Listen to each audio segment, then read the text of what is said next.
Dans le livre de Jonas, Dieu confie une mission à Jonas. La mission est d'aller à Ninive et de sauver le peuple de Ninive. Sauf que Jonas décide d'aller contre les règles de Dieu et de ne tout simplement pas aller suivre sa destinée, qui est de sauver Ninive. Mais ici, ce qui nous intéresse ici, c'est pas l'histoire de Jonas, soit si, mais ce qui nous intéresse, c'est le peuple de Ninive.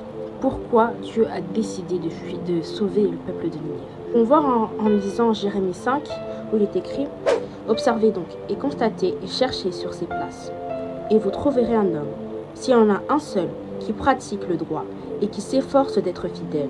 Dans ce cas, je pardonnerai à cette île. » Ici, nous pouvons voir quand Dieu il dit « S'il y a un seul homme qui pratique le bien, il pardonnera à cette ville. » Si on comprend quoi? On comprend que s'il y a une seule personne dans un pays ou dans une ville qui loue l'Éternel, qui se sacrifie pour l'Éternel, qui donne, qui est sincère envers l'Éternel, Dieu épargnera exprès cette ville pour cette personne. Maintenant, pourquoi Dieu n'a pas épargné Sodome et Gomorrhe?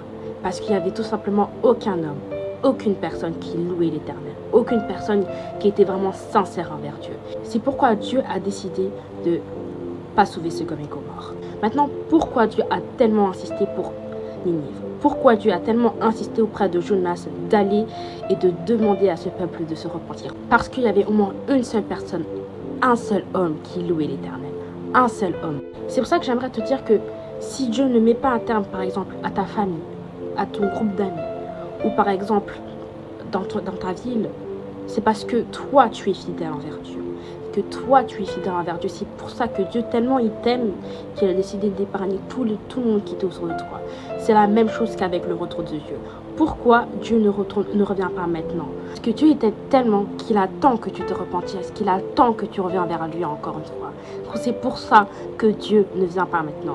Parce qu'il y a trop de monde qui sont dans la distraction, il y a trop de monde qui sont dans la distraction. C'est pour ça que Dieu, tellement il t'aime, il attend que tu reviens vers lui.